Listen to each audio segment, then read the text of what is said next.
Mr. Chairman, Dr. Chaudhary, Honorable Minister, I may say I had the privilege of holding his office almost 3 decades ago. 3 decades ago. Distinguished ladies and gentlemen, last but not the least, Mr. Zilur Rahman, whom I can say or mention as the motive force behind CGS.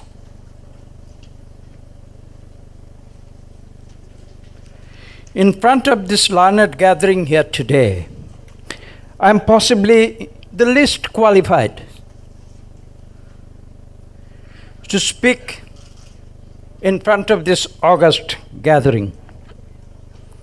And myself, as a layman, can only apologize by quoting in front of you an old English adage, which went on something like this: fools rush in where angels fear to tread. So, whatever I would be saying, and for whatever it is worth, I would most humbly request you to forgive me if I say anything which is useless. But anyway, we have to take responsibilities, we have to take decisions, and we have to speak, though, on many occasions, whether or not, let me frankly say, whether or not we know much about what we are saying. But that's a manner of speech.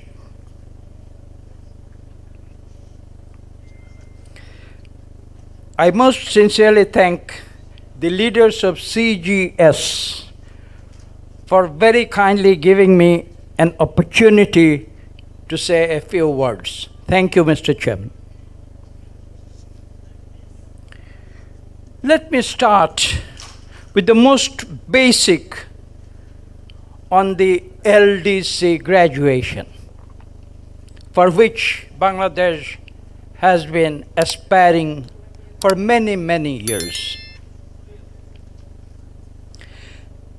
As stated by our guardians at the UN, at the World Bank, for instance, at the IMF, and other financial institutions, the goals required for the LCD graduation has been dictated as follows. Number 1, gross national income per capita, or what we say the GNI index. Secondly, the human assets index, which we call HAI. And finally, the economic vulnerability index, EVI. The qualifications are stated as such. A country must qualify in at least 2 of these criteria. However, if the gross national income per capita, GNI, exceeds a certain level, you can forget about the other indices. I think that's how it has been put. Now, what I will be saying might be a bit surprising for you.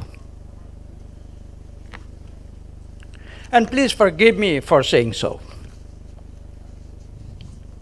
Even though the 3 indices, which had been aptly, rightly, and justifiably identified by our guardians of economy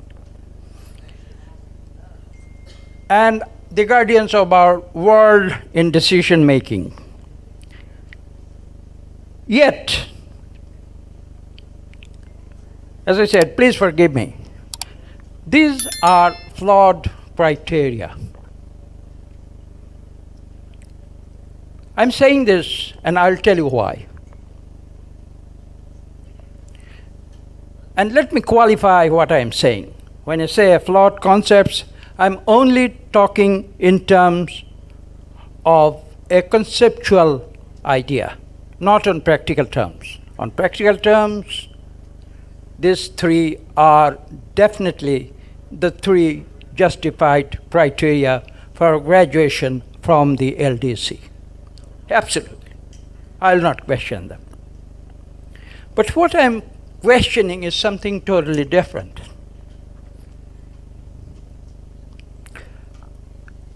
And that is, no economy can be devoid of the society. That's my point.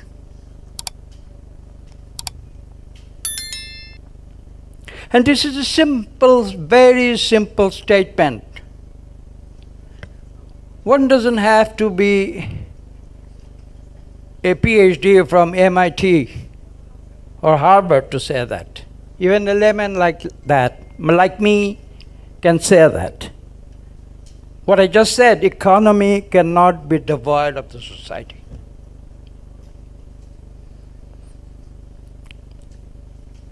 And that one statement, I believe, should be enough for an appropriate LDC graduation. That one statement. Economy cannot be devoid of the society. To my mind,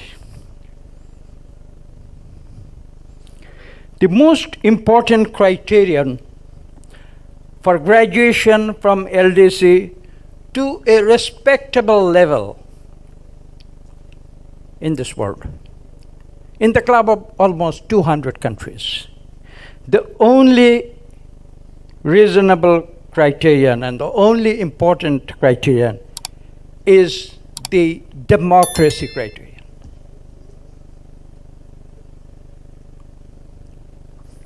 And this word is missing from the list of the three criterion which I have just mentioned. This is important because we are not talking just about the economy. We are talking about people. We are talking about the welfare of the people. We are talking about the self-respect of the people. So money doesn't determine everything. Economy doesn't determine everything. Having said that, you might even say that whatever this guy is saying, he's in a delirium. Particularly when everyone amongst us is crazy preparing to celebrate the Bangladesh development progress and our graduation out of LDC. You are probably right. I'm not saying you are doing anything illogical. That is the most logical thing to do. Absolutely. Yet, let us have a closer look at the three criteria. Number one, leaders in economy, today's leaders, who won laureates, who are winners of Nobel Memorial Prize in Economics, they have stated categorically one thing. That is what? GNI per capita has no meaning, absolutely no meaning, without a proper income distribution pattern. That's right. That's what Paul Krugman said. And that's what Joseph Stiglitz said. And in front of us, Ms. Tandon, Joseph Stiglitz, out of despair, left the World Bank,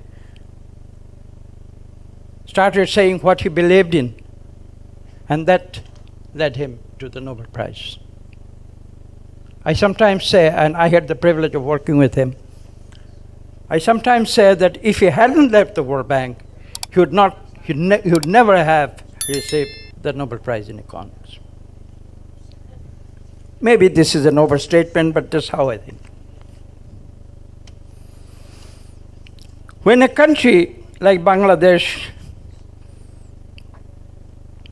we're talking about criterion 1, that is the GNI index. Let me give you another piece of information.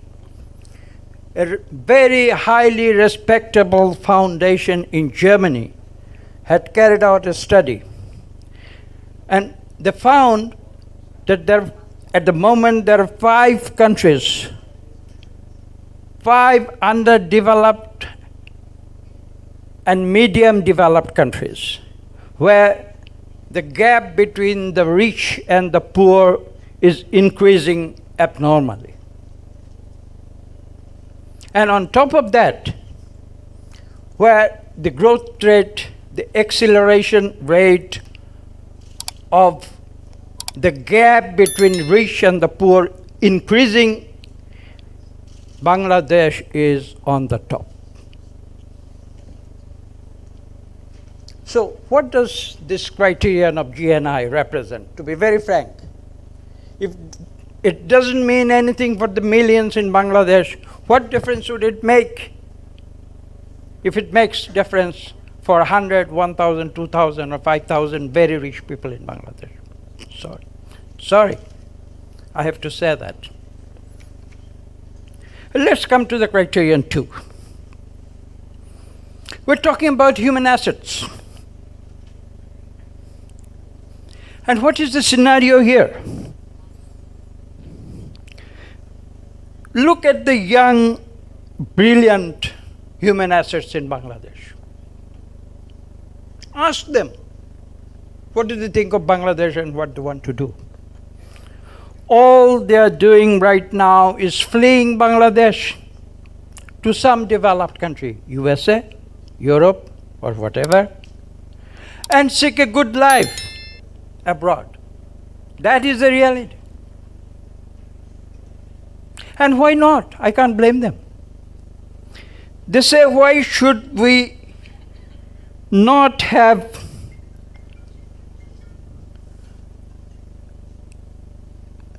the privilege of living a better life? What answer shall I give them?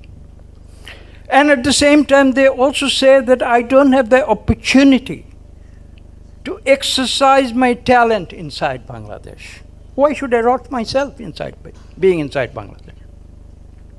So this is the real scenario of human assets in Bangladesh. Let me not sound too much negative. I will rectify my statements at the end. Don't worry. And finally, about the criterion 3. What can be more vulnerable? That is economic vulnerability is the criteria 3. What can be more vulnerable in an economy than rampant corruption and total lack of fiscal accountability and lack of institutional capacity and willingness to set up institutions? And in an environment where the bureaucracy has mostly converted their control and regulatory authority to a money-making machine. Those who want to invest money from abroad or from inside, want to set up an industry, just go and ask them the kind of obstacles that are being created for them by the bureaucracy.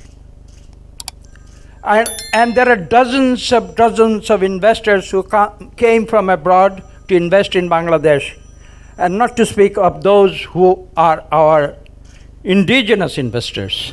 They just got tired and fed up and they left the country. Simply said, it's not worth it. This is the reality. Please forgive me. All I'm doing is bringing in front of you the reality of Bangladesh. But I'm not undermining. My objective is not to undermine Bangladesh. I'll explain that to you. So what are we doing to justify our inaction? Let me call inaction. Let me not call bad action. So in order to justify our inaction, what are we uttering? We are uttering development first, democracy later, good governance later. That's all we are saying. But mind you, this propaganda will not take us far, not to speak of what we want to achieve in the next 50 years. No.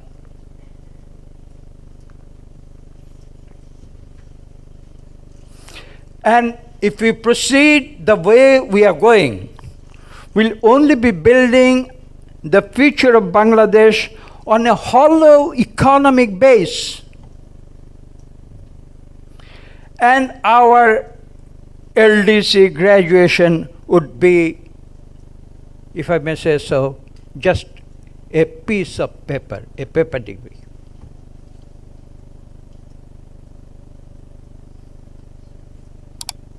Nonetheless, we have a wonderful set of data in front of us. That's what I said, the positive sides. We have a wonderful set of data in front of us from the BBS, Bangladesh Bureau of Statistics. Nobody will question them. And when the World Bank quotes our development indices, they take the data from our BBS. They have no other option to do that. They cannot question it. Nobody can question it. Although we know how this data is prepared, but I do not want to go into that. The good signs are, let me now tell you the positive aspects. The skyrocketing GDP growth rate, beating many other countries, perhaps all other LDC countries. It's a good thing. Number two, the mega infrastructure that we have been creating in Bangladesh. That's a positive thing, although we need to maintain them in future. The maintenance is an aspect of planning which has to be taken into account whenever we prepare a new project. Whether we have the capability to maintain a mega-sized project in future. Number three, the fantastic RMG export success. We are almost at the top of the world in RMG export. And how did we do it? The Bangladeshi people did it. There's no question about that. Or maybe we are second only after China, but China is going into other industries now. Number four, the bolstering remittance figures, which we see every day. Our unskilled workers, basically our unskilled workers, who toil hard from dawn to dusk in the immense heat of the Middle East. They are the ones who are bolstering the remittance figures. My hat's off to them. I'm sorry, I have to be explicit. Our experts about whom I talked a few minutes ago, who want to have a better life abroad, going to USA or Europe or some other places, they don't remit a single dollar in their whole lifetime. This is a fact, I'm telling you. They enjoy their lives abroad. And as I said, for good reasons, because they argue that why should they rot in Bangladesh? Good and bad. And finally, number five, the fabulous foreign exchange reserves which we have been able to create. These are all positive aspects. These are the ones which are watched and noted carefully by the World Bank and the IMF. and perhaps the UN. And that is what is carrying us through our graduation out of the LDC. And I have named only a few. I have just named 5 of our success points. There are many more. Don't be despaired. These are the good things which Bangladesh had achieved in the last 50 years. And we must take pride in them. But half a second. There is another list to which I would also like to draw your attention.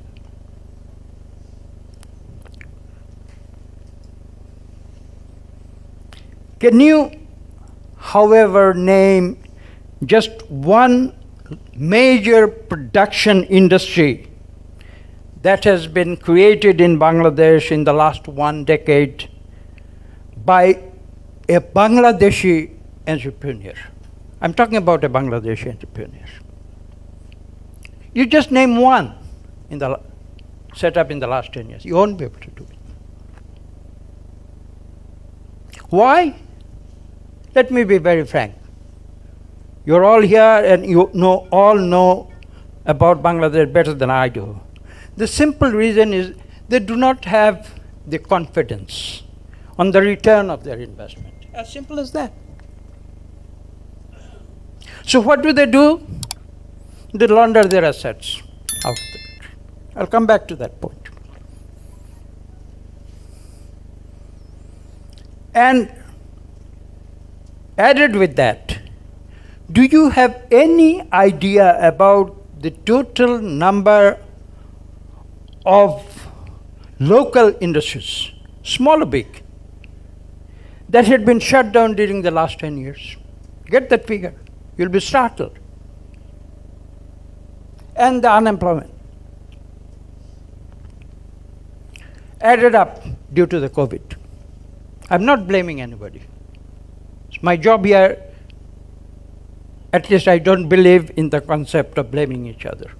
And I don't want to do that on record. Number 3, in fact. Do you have the data related to inflationary figures over the past 10 years? You're talking about economy? You're talking about economic success?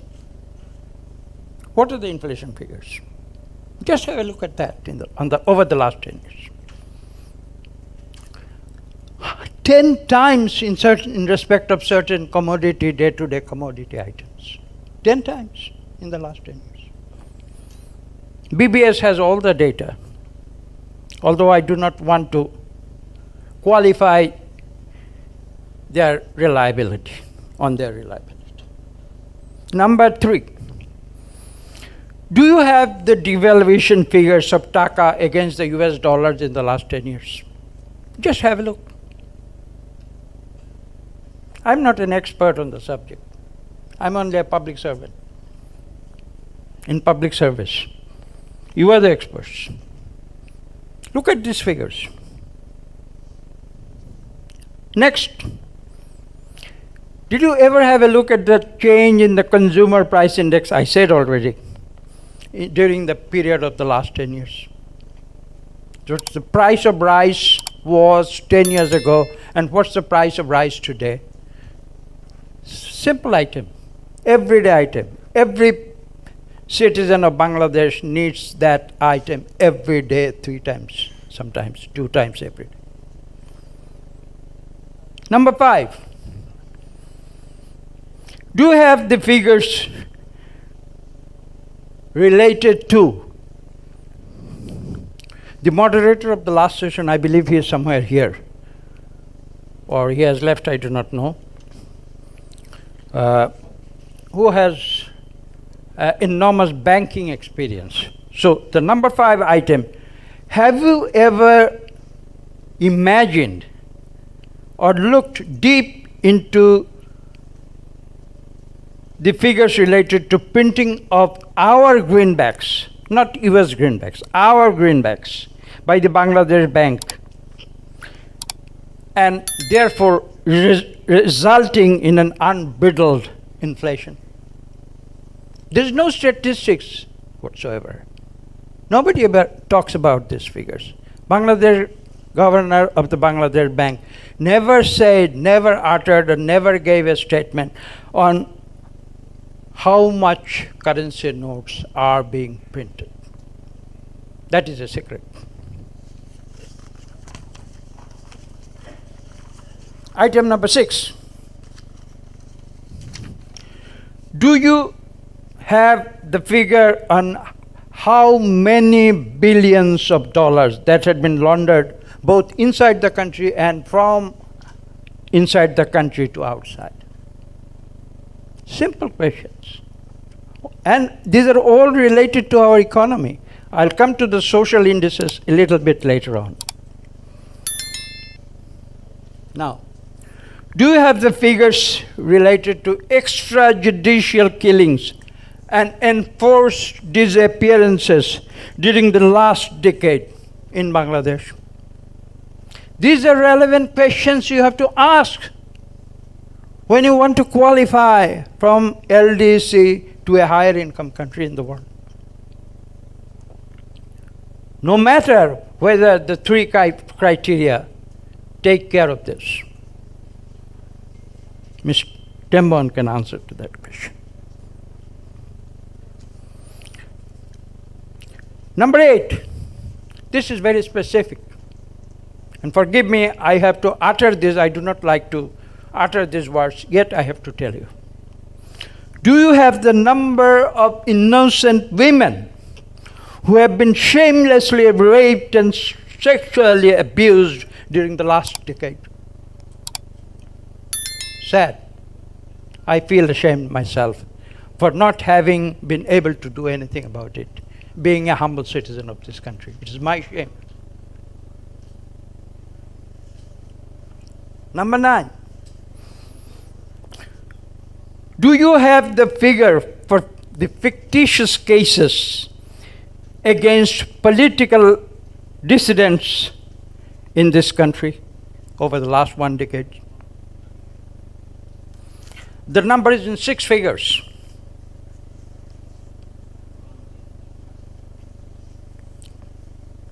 I'll finish in a few minutes. I'm already near the end of my speech. And finally, do you have the figures for the number of opposition party activists falsely accused in these concocted cases during the past decades? Number is in millions. And so on and so forth. The statistics on this are all available, but who cares? In a way, these are irrelevant data in a country of development.